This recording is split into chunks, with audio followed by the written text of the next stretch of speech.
So, I was blowing out my candles on birthday cake, and I thought it'd be funny if my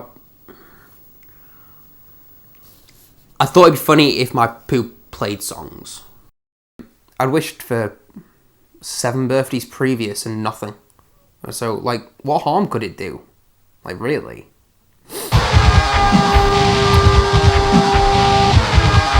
It was a living nightmare.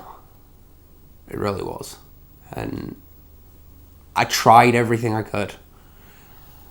I got a muffler for my toilet seat. I just started using a cork up my bum.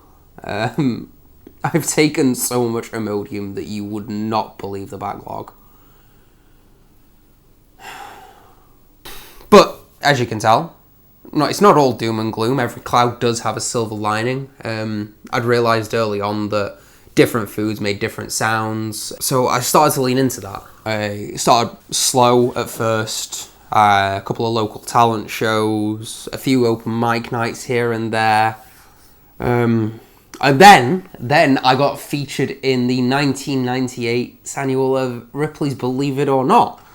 Would you believe it or not?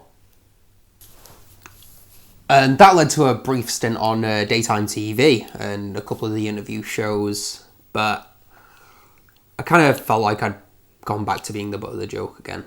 Only this time it was worse because it was publicised. Like, every time I went out, you'd hear people just like, oh, has somebody turned the radio on, or has that guy just shot himself? And sometimes I hadn't even shot myself. And this was before even social media had taken off. Like, by the time MySpace turned up, luckily I'd gotten out of the public eye by then. I can only imagine how bad it was with it. So I started to become a bit of a recluse. I'd sit there in my pungent yet musical room and do this kind of musical concrete stuff with my own sounds. And then I released my first EP, self-titled under the pseudonym Turtlehead. And, I mean, it gained some traction. Not a lot, but some.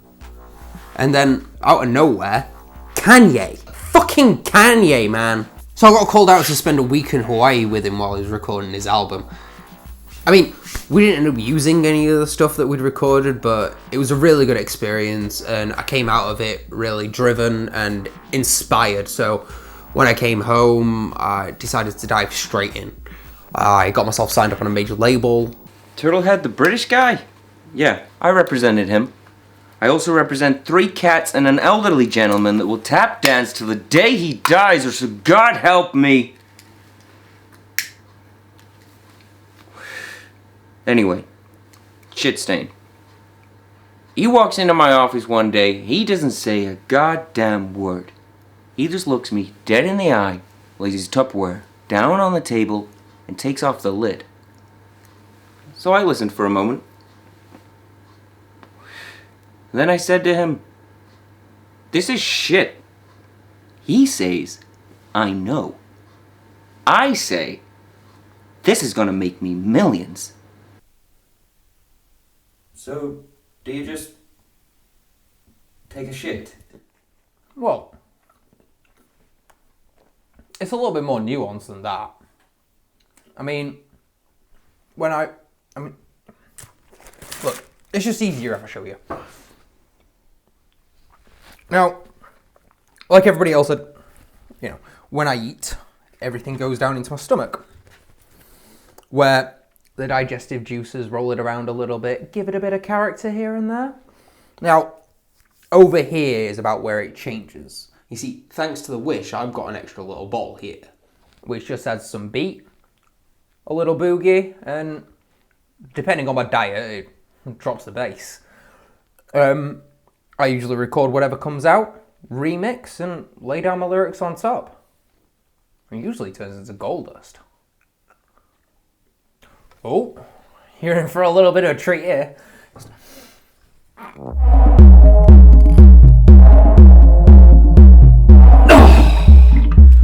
Whew. That could be fucking awful, that one. So, the lead single, Skid Mark, which was used as the title track from the Ludacris-centric Fast and Furious film Fast and Ludacris, it came out and dropped at number 2. It stayed there for a few months, and I was on cloud 9. It got everything, radio play, a music video, the whole shebang.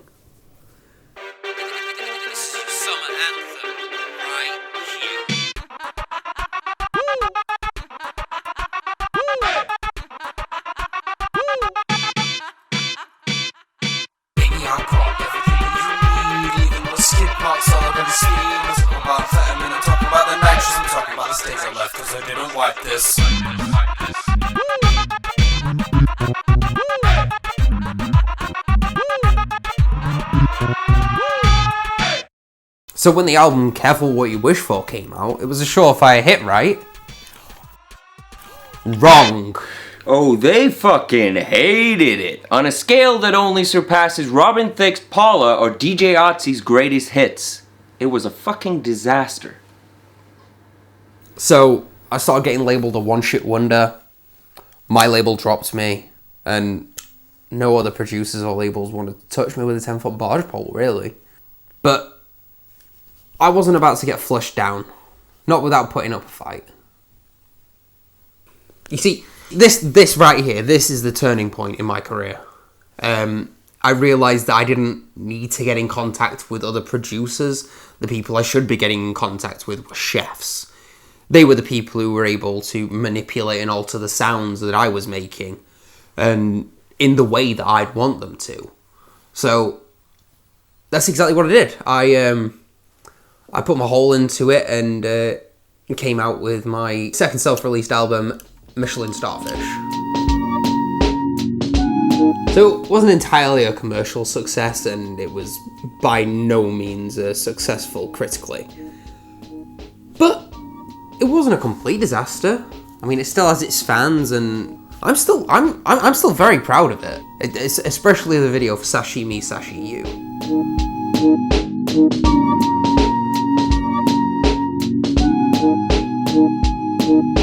Sashimi and sashi you, roses red and violets blue. They tell me nothing rhymes with purple, but here I am standing with my turtle.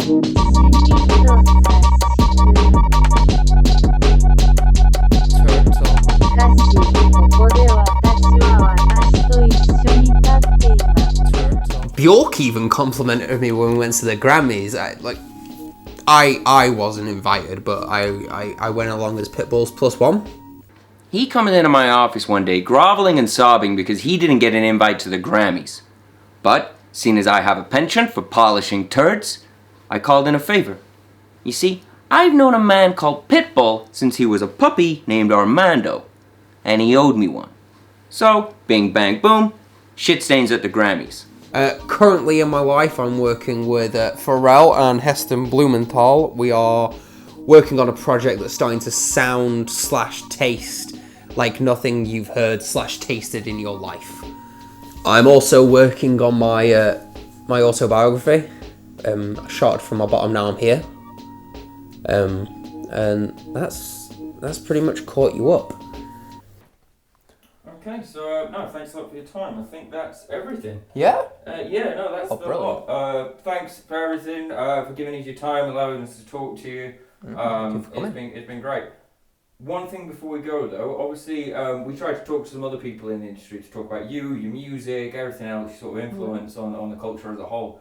And one thing led to another, and we ended up speaking to some people, and it turns out Apple were actually looking into buying you out. Really? Like Dre? Yeah, kind of, but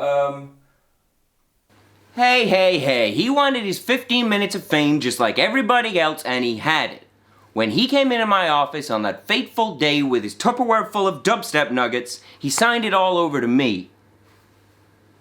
And I'm not saying this thing's gonna be the next Beats by Dre or anything, but I'm not one to turn down money either. So, when Apple came knocking, of course I obliged. Shit happens. Do you mind if I just do a plug? No.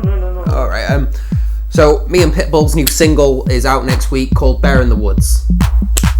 Check it out. Real fast.